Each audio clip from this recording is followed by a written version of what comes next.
Hello everyone and welcome to Sinful Gaming. I hope you're all doing well, hope you're all staying safe, and most of all, I hope you're all fighting that war against the grey. So today we're going to talk a little bit about maybe a touchy subject for some people. We're going to talk about proxies, conversions, and counts as models, and when and if they are okay. Now, first of all, I think we need to talk a little bit about what each of these things are. So let's get started by talking about that. Proxies are when you're using another model to completely represent something else. This is, for instance, using a Gargant to represent a Sigmar. As an example, it is a completely different model representing something else of a similar stature. Conversions are when someone has changed a model slightly to look somewhat different. For instance, they might have taken Alariol, for example, and changed her up, given her a different head, maybe changed how she's holding her spear, maybe the Wardruff Beetle's opened up its wings and it looks rather different, and maybe it's on a flying stand as well. That's a conversion. It is when someone has taken the original model and changed it to look different. And then we have counts as. This is where someone is intentionally using a proxy to counter something else.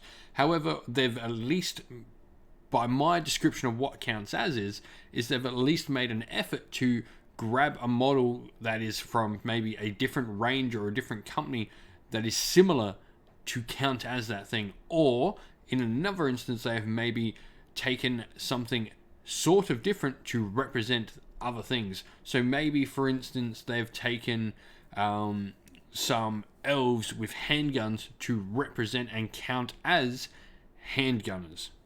Or they've got some old dwarven handgunners that they're counting as Free Guild handgunners. All of these are very different, and all of these are accepted and not accepted within the community to varying different degrees. And I'll talk a little bit about all of them in this video in a bit more detail now, and how and why and if they are accepted within the community. Now, it should be mentioned that if you are wishing to play in a local Games Workshop store, from my understanding, at least for all my local stores, you are only allowed to use Games Workshop models in those stores. This makes entire sense, of course. Games Workshop wants you to be using their models because if you're playing on their tables, you're effectively advertising for them. So they only want their models in their stores. And that, I think, is completely fine. That is their prerogative to do in their own store. I think it's fine.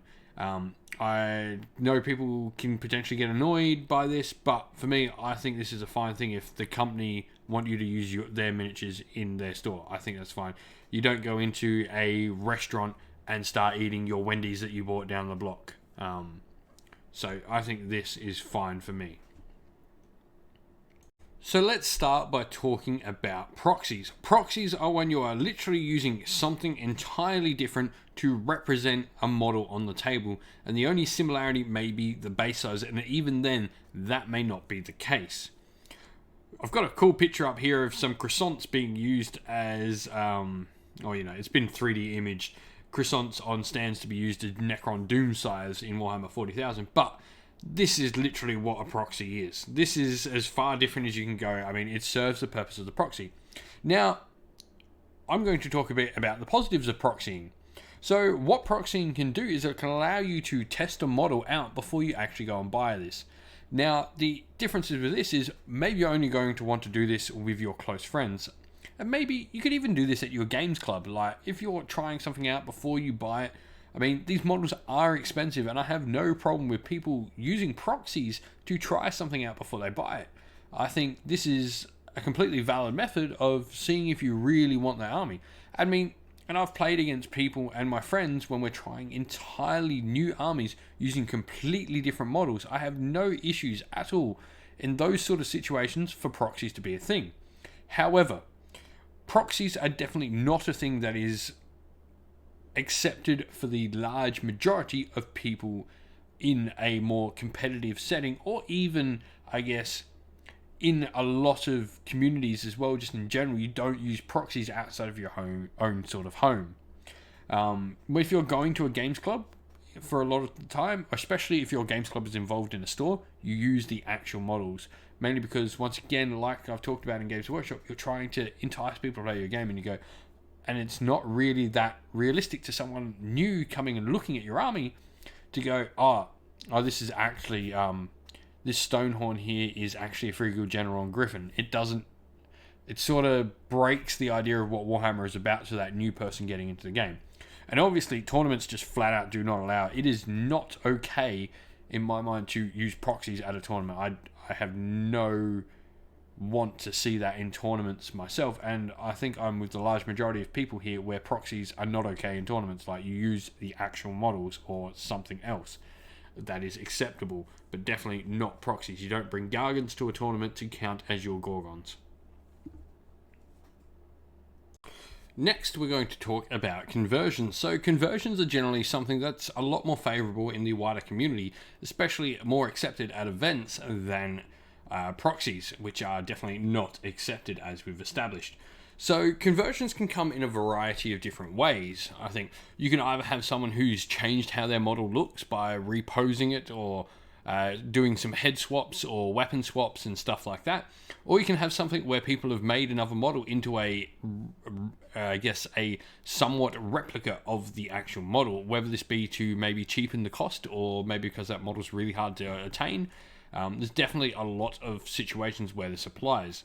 This is a good example I've got up here on screen, where on the left you can see there are Schreier Acolytes, and Schreier Acolytes are rather expensive to buy separately. You buy like one for $20 in Australia, a single one, and they come in units of 20.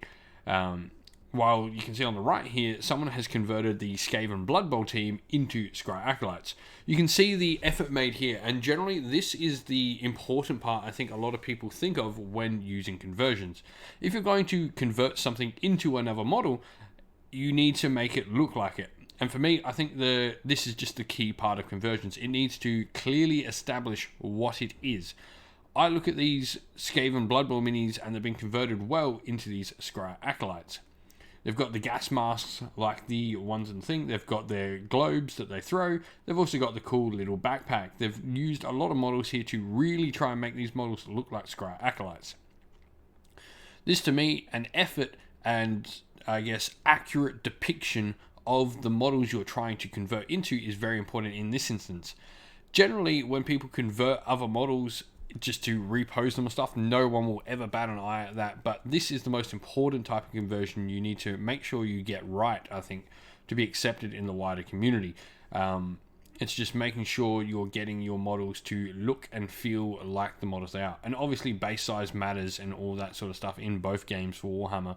So conversions is widely accepted. It's just really your big thing on this is making sure it looks like the thing it's supposed to be converted into if you're converting a model into something else.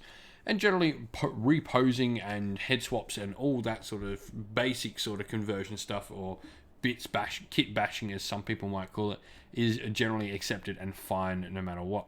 The only time people may take issue with this is in some games where they want you to have all the weapons represented on the model. So, you know, if your army is armed with hammers, maybe make sure they stay armed with hammers. So I think the last one to talk about is count as models. Now, this is something a little bit different, and some people maybe count this as proxying. I think this is a hotly debated topic on counts as and proxying maybe being the same thing. But for me, they're slightly different, I guess, where I sort of draw the line on them. So counts as, we've got two sort of variations here. So on the first, on the left, I've got a Reaper Miniatures Necromancer, and this would be a counts as Necromancer for Warhammer Age of Sigmar. For me, counts as counts when you're using a model from another game company that isn't Games Workshop. Now, this is widely viewed as mostly acceptable. Obviously, we've mentioned in Games Workshop stores, they will only allow Games Workshop models, so this is something to always consider about where you hobby. But for me, I think the fact we've got some cool miniatures outside of Games Workshop you can use to represent your models is completely fine. If you've got this awesome model that clearly represents something else in game, I say go for it.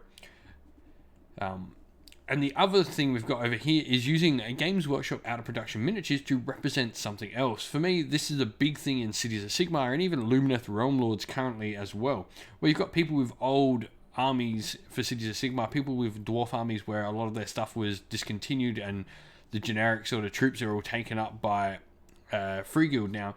You've got dwarven handgunners, dwarven warriors, and dwarven crossbowmen as well, all that can quite easily count as those different types of free guild regiment units. I've seen this done quite a lot, and for me, I don't really have a problem with this. This is what Cities of Sigmar is all about. Lumineth Realmlords, on the other hand, also have this issue, or this thing happen where a lot of people are using their old High Elf armies to represent Lumineth Realmlords.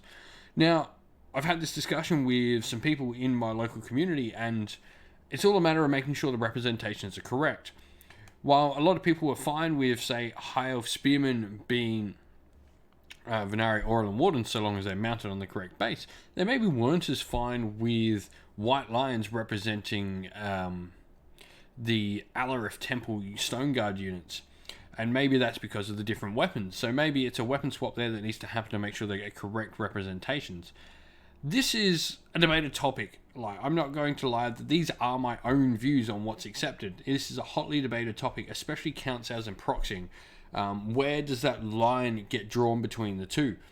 And for me, I think it's clearly representable. I think proxying is just completely random and like only acceptable home, but count sales is definitely something that should be allowed. It's just, where is that line drawn? And this is the interesting thing with the community of where is it drawn, and where do we put that line? I'd be really interested to hear everyone's thoughts on this, and where do you draw the line in proxying and counts as, and even alternate models and conversions? Where is that line drawn for you? What do you think of all this subject? Please leave some comments down below and let us know. Thank you for watching. Please don't forget to leave a like and subscribe to the channel. And also, while you're here on YouTube, why not go check out my featured channel section where there's a bunch of other fantastic Warhammer Age of Sigmar content creators with a bunch of amazing things, from battle reports, painting videos, list videos, and more besides. Also, if you'd like to come chat more with me and other members of our little community on Cinderful Gaming, you can do so by following the link to our Discord server in the description of the video.